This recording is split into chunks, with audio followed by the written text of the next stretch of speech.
day everyone, narito ako upang talakayin ang Chapter 8 na pinamagatang Filipino Values.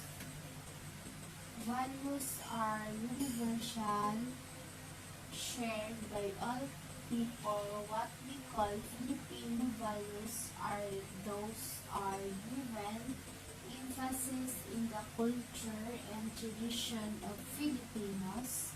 They shape character or ugaling Pilipino. Ito ay mga katangian, paniniwala at gawin ng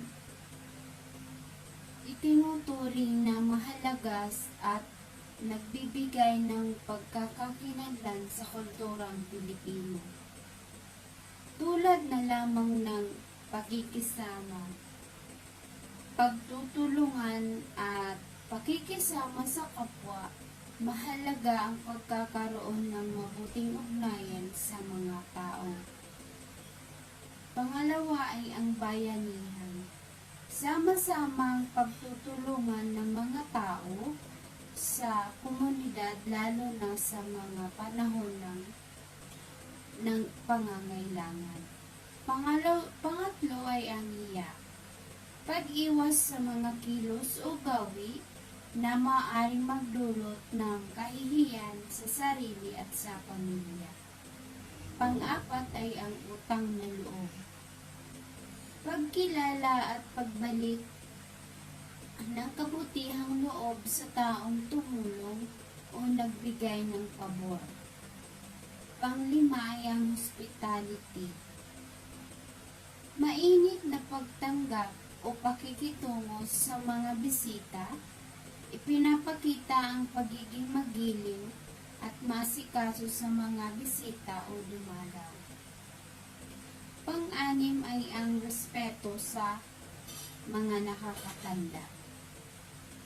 Mataas na pagpapahalaga at respeto sa mga nakakatanda, kabilang na rito ang paggamit ng po at opo. Pang-pito ay ang faith and religiosity. Malalim na pananampalataya at pagkakaroon ng matibay na ugnayan sa relihiyon. Ang mga halagang ito ay nagmula sa makulay na kasaysayan, kultura at tradisyon ng Pilipinas at nananatiling mahalaga sa pang-araw-araw na buhay ng mga Pilipino. Next is Filipino cultural values. Values do not belong exclusively to Filipinos, but certain universal values find different meaning and appreciation within the experiential and historical circumstances of the Filipinos. Ito ay ang mga kaugaliang pinahalagahan ng mga Pilipino at nakaugat sa kanilang tradisyon, kasaysayan at pang-araw-araw na buhay. Tayong mga Pilipino ay may mga pangunahing cultural values tulad na lamang ng pakikipagkapwa-tao. Ito ay ang pagpapahalaga sa pagkakaroon ng magandang ugnayan sa kapwa. Tumutukoy ito sa malasakit, pakikiramay at pagkakaroon ng magandang pakikitungo sa iba. Hospitalidad. Kilala ang mga Pilipino sa kanilang pagiging hospitable o magiliw na pagtanggap sa mga bisita. Masaya silang nagpapakain at nag-aasikaso sa mga panauhin. Ang mga values na ito ay nagbubuklod at nagpapatibay sa lipunang Pilipino at patuloy na ipinapasa mula sa isang henerasyon patungo sa susunod. Next is ang Filipino moral ideal. Filipinos always act to protect their own sense of self-worth and that of others. Ito raw ay nakasentro sa konsepto ng kabutihang loob o pagiging mabuting tao na nagpapakita ng mga katangian, kagaya lamang po ng yun nga po ang sabi ko sa una, yung pagkapwa-tao. Pangalawa, yung pagtitiis at pag-asa na ang mga Pilipino ay kilala sa kanilang pagtitiis at positibong pananaw kahit na ay nahaharap na tayo sa mga pagsubok. Sa kabuuan, ang Pilipino moral ideal ay isang holistic na pananaw sa moralidad na naglalayong magkaroon ng maayos at makataong pamumuhay. Hindi lamang para sa sarili, kundi para rin sa kapakanan ng iba at ng komunidad. Next is ang objective and subjective values. Values are both objective and subjective. They are objective in the sense that they are things that are valuable and desirable. They are subjective in the sense that they presuppose a subject that it a person who is valuing or experiencing such value. Ito ay dalawang magkaibang uri ng pagpapahalaga na may iba't ibang basihan at perspektibo. Una is ang objective values. Ito ay mga halaga na itinuturing na totoo at mahalaga anuman ang personal o opinyon o paniniwala ng isang tao. Ang mga objektibong halaga ay nakabatay sa mga panlabas na pamantayan at maaaring masukat o mapatunayan. Halimbawa, moral absolutes. Ang mga pamantayang moral na itinuturing na tama o mali tulad ng huwag pumatay o huwag magnakaw. Next is ang subjective values. Ito ay mga halaga na nakabatay sa personal na paniniwala, damdamin o opinyon ng isang tao. Ang mga subjektibong ito ay halaga ay ang iba-iba depende sa individual at maaaring hindi tinatanggap ng lahat. Ang halimbawa nito ay ang personal preferences. Mga bagay na gusto o ayaw ng isang tao tulad ng paboritong kulay o pagkain o ang musika. Next is ang double standard mentality. The Filipino moral behavior is characterized as ambivalent, meaning that the Filipino is comfortable with a double standard mentality. Ito daw ay tumutukoy sa isang pag-iisip o pag-uugali kung saan ang iba't ibang pamantayan o panuntunan ay ipinapataw sa magkakaibang tao o grupo sa hindi patas na paraan. Sa madaling salita, ito ay ang pagkakaroon ng magkaibang pagtrato sa magkatulad na sitwasyon base sa kung ano ang sangkot. Halimbawa, senaryo ay ang pagtrato sa batas. Ang isang mayamang tao ay gumawa ng krimen, ay maaaring makakuha ng magaan na parusa kumpara sa isang mahirap na tao na gumawa ng parehong krimen. Dito, ipinapakita ang double standard mentality sa hindi pantay na pagpapatupad ng batas sa estado ng buhay ng isang tao. Next is ang Aranos Norms of Morality. Father Baraspi traces the roots of double standard morality to the adherence of Filipinos to false norms of morality.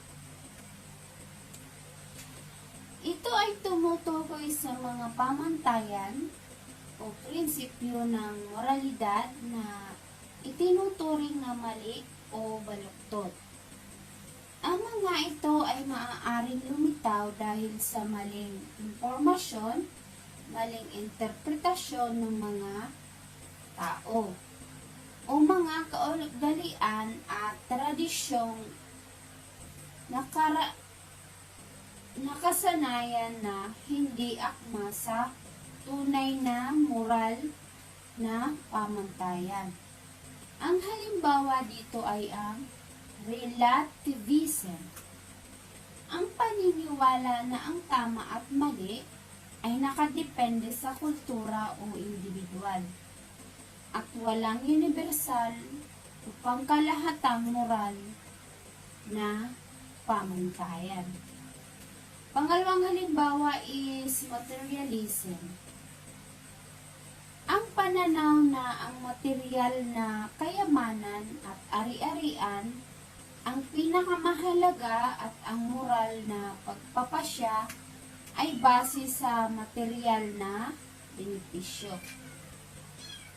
Ang erroneous norms na ito ay madalas nagdudulot ng pagkalito at pagkakamali sa paggawa ng mga desisyon at pagkilos sa na itikal.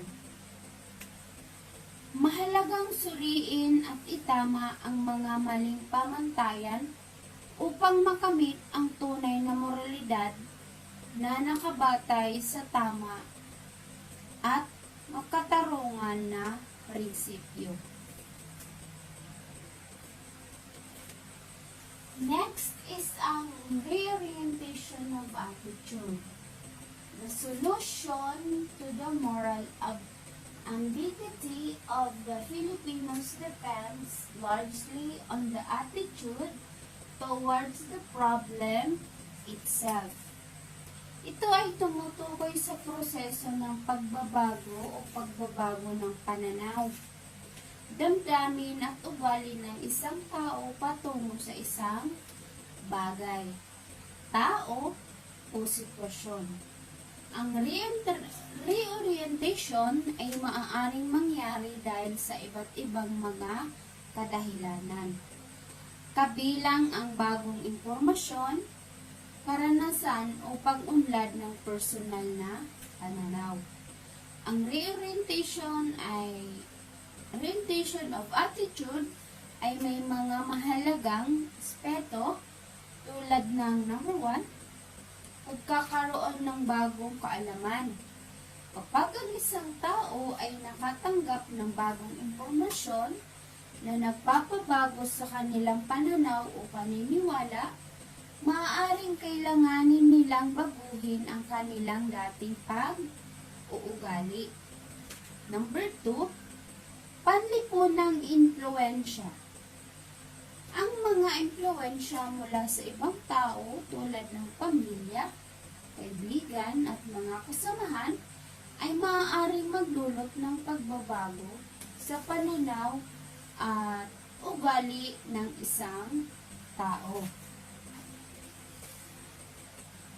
Ang reorientation of attitude ay mahalaga sa personal na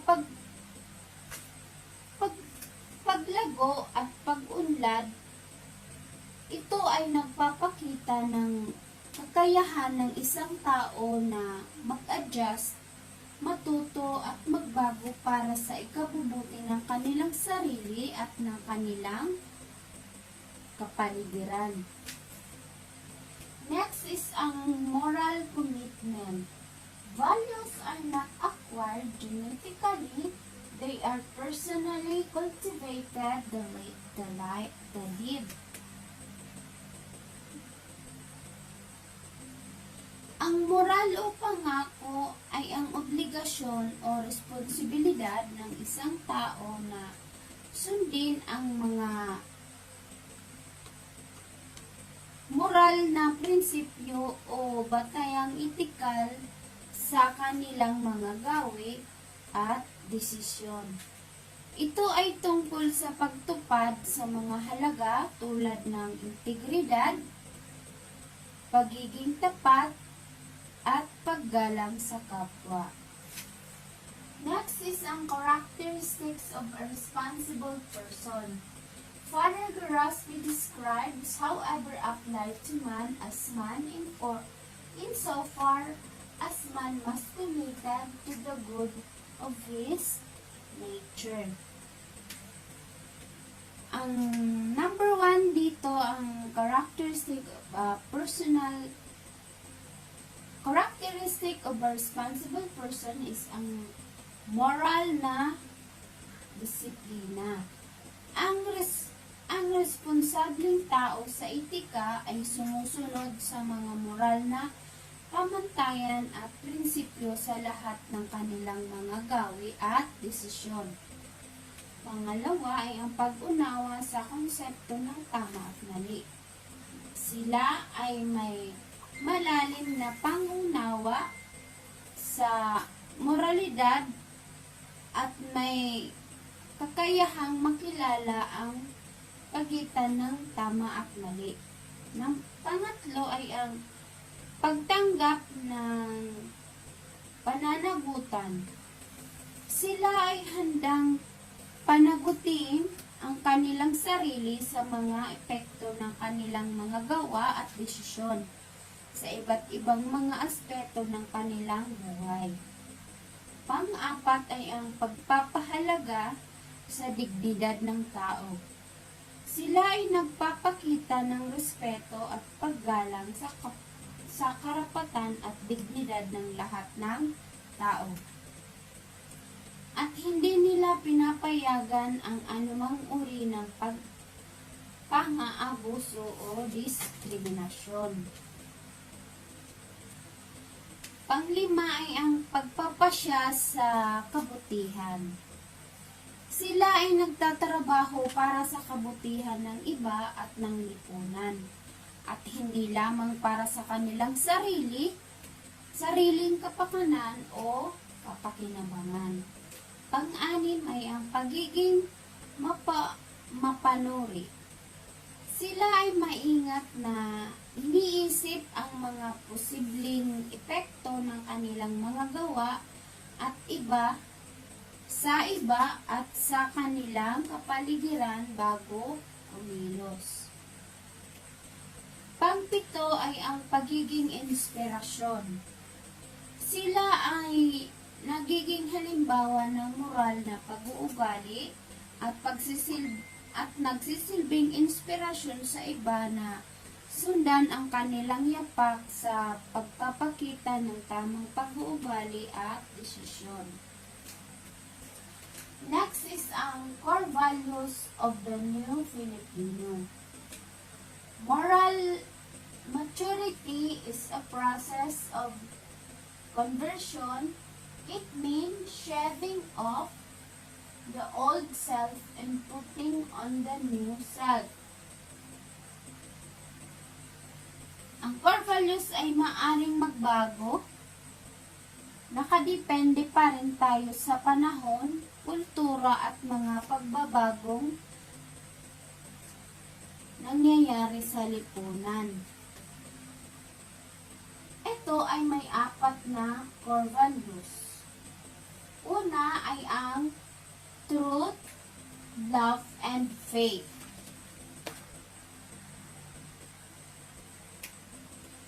Ang core values number 1 ay ang katotohanan at pag-ibig at pananampalataya.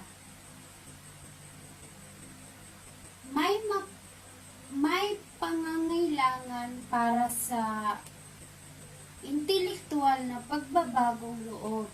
Dapat maging handa ang isang tao na tanggihan kung ano ang mali at tanggapin kung ano ang totoo.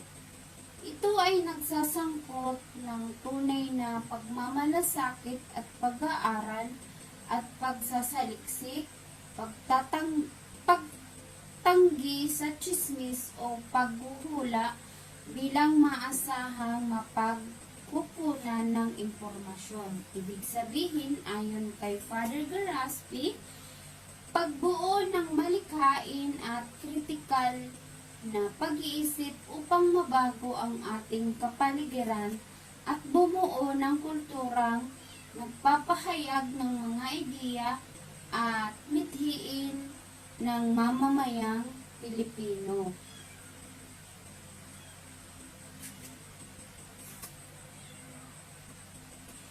Pangalawang core values ay ang integrity o integridad. Ang salita ay kumakatawan sa pagiging mabuti o ganap. Ito ay nagpapahiwatig ng pagiging perpekto ng kabuuan mula sa pagiging perpekto ng mga bahagi ito. Gayunpaman, sa wika ng mga Filipino, ang integridad ay nangangahulugan ng katapatan. Nangangahulugang ito ng pagtanggi sa pagsisinungaling, panlilinlang, pandaraya, pagnanakaw, pagkukunwari at kawalan ng katapatan sa lahat ng anyong ito. Ang Pilipino ay dapat matutong mapuot sa lagay, padulas, aregyo, smugglers, permissive.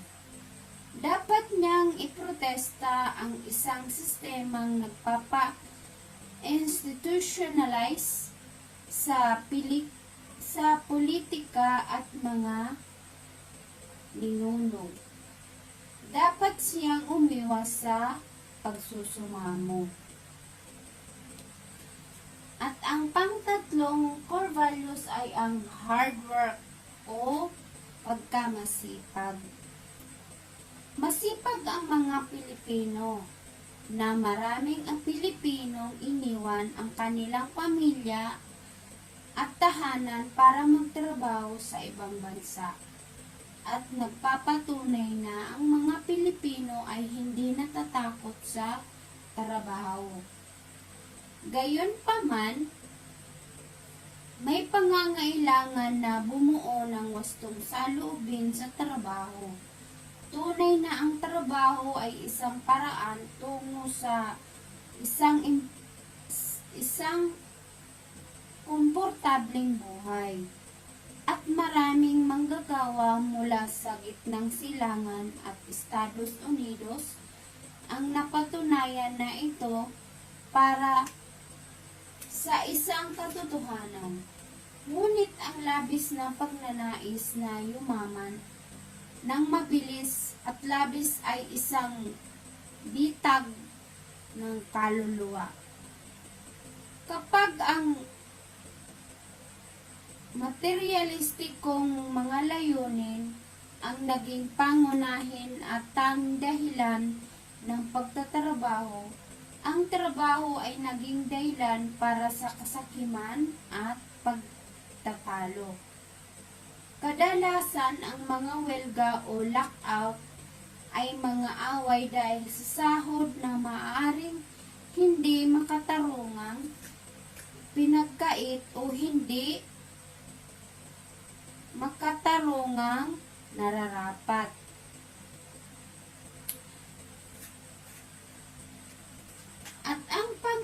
Ikaapat ay ang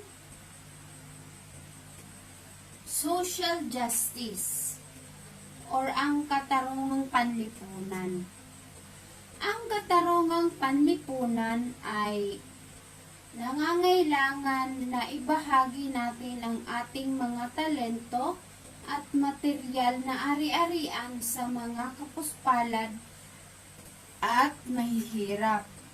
Ang konsepto ng ang pagbibigay ng limos, donasyon at tulong sa mga mahihirap ay lamang isang kahilingan ng kawanggawa at sa makatwid, kusang loob ay dapat magbigay daan sa konsepto ng katarungang panlipunan.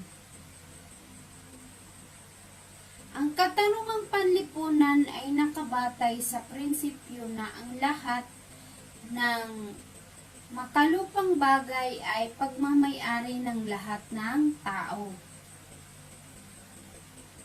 para sila ay mabahaginan ng pantay-pantay, hindi sa matematikal na kahulugan ng pagkakapantay-pantay, ngunit maingat na kahulugan.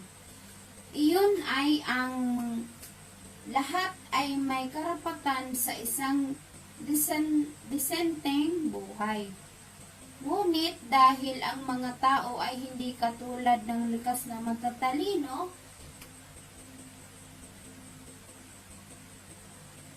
ang lahat ng tao ay dapat magbahagi ng proporsyonal na mga kalakal ng lupa. Pinapaliwanag ni Jacques Lequesne ang puntong ito. Ang katarungang panlipunan ay nangangailangan sa na tayo ay mamuhay lamang ng mga simpleng buhay at hindi natin dapat ipagmalaki ang ating yaman.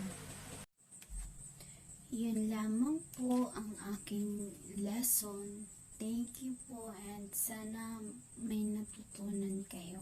God bless po.